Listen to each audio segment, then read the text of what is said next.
नमस्कार, मैं हूं नाजिया। आप देख रहे हैं कैपिटल टीवी।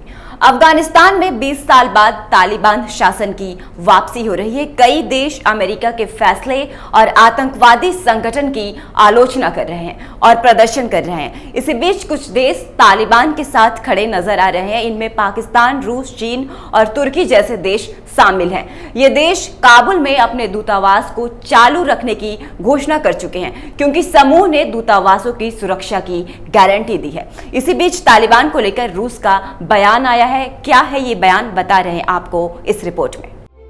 काबुल में रूस के राजदूत दामित्री जिर्नोव ने तालिबान की तारीफ करते हुए कहा कि तालिबान ने सिर्फ 24 घंटे में काबुल को अशरफ गनी के शासनकाल की तुलना में ज्यादा सुरक्षित बना दिया है। उन्होंने कहा कि वर्तमान समय में स्थिति शांत और पहले से ज्यादा अच्छी है। गनी के शासनकाल में विकास 0 पर था और अव्यवस्था अपने चरम पर थी। उन्होंने कहा कि अशरफ गनी के शासन में लोगों ने उम्मीद खो दी थी, लेकिन तालिबान शासन के सिर्फ 24 घंटे बताते हैं कि आगे सब कुछ अच्छा होगा। न्यूज एजेंसी रॉयटर्स के मुताबिक जिर्नोव ने मॉस्को के एको मेस्कोवी रेडियो स्टेशन से बात करते हुए ये बात कही।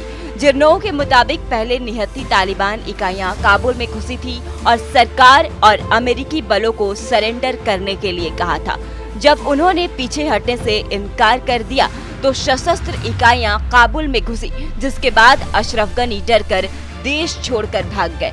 राष्ट्रपति के देश छोड़ने के बाद काबुल में कर्फ्यू लगा दिया गया। उन्होंने बताया कि तालिबान के साथ विस्तृत सुरक्षा वार्ता करेंगे। रूस की न्यूज एजेंसी RIA नोवोस्ती के मुताबिक अशरफ गनी ने देश छोड़कर भागते हुए अफगानिस्तान का खजाना खाली कर दिया है। विश्लेषकों का कहना है कि रूस मध्य एशिया में अपने हितों की रक्षा करना चाहता है, जहां उसके कई सैन्य ठिकाने हैं। रूस एक ऐसे क्षेत्र में अस्थिरता और आतंकवाद नहीं चाहता जिसकी सीमाएं रूस से जुड़ती हैं। रूसी विदेश मंत्रालय ने एक बयान में सोमवार को कहा कि काबुल में स्थिति स्थिर है और दावा किया कि तालिबान ने सार्वजनिक व्यवस्था बहाल करना शुरू कर दिया है।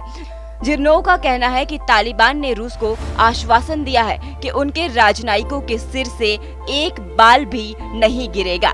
रूस ने प्रतिबंधित आतंकवादी संगठन होने के बावजूद मॉस्को में वार्ता के लिए कई बार तालिबान की मेजबानी करके समूह की अंतर्राष्ट्रीय विश्वसनीयता को बढ़ाया है।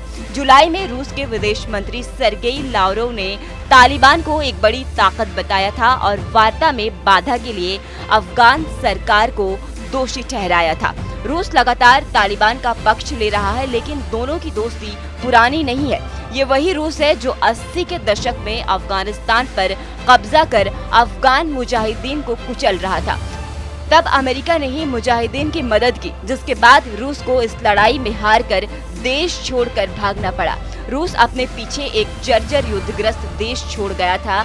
इसके बाद अफगानिस्तान में मुजाहिदीनों ने सरकार बनाई, लेकिन आपसी मतभेदों के चलते आंतरिक कलह जारी रही। इसका परिणाम ये हुआ कि 1994 में तालिबान की स्थापना हुई और 1996 में पाकिस्तान की खुफिया एजेंसी ISI की मदद से संगठन ने देश की सत्ता पर कब्जा कर लिया, जिसे 2001 में अमेरिकी सेना ने कुछ ही महीनों के आक्रमण के बाद जड़ से उखाड़ दिया था।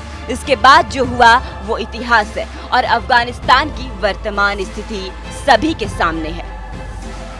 80 के दशक में रूस ने अफगानिस्तान पर कब्जा जमाने की कोशिश की थी, लेकिन बाद में अमेरिकी सेना के आने के बाद लड़ाई छोड़कर बीच में ही भाग गया था। अब ऐसे वक्त में तालिबान की तारीफ करने के क्या मायने हो सकते हैं, ये समझना थोड़ा मुश्किल है। फिलहाल के लिए बस इतना ही। देखते रहिए कैपिटल टीवी।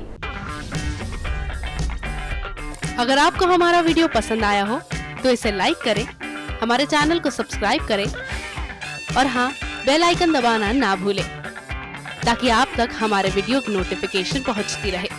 आप अपना सुझाव हमें कमेंट बॉक्स में दे सकते हैं। हमारे साथ जुड़ने के लिए शुक्रिया।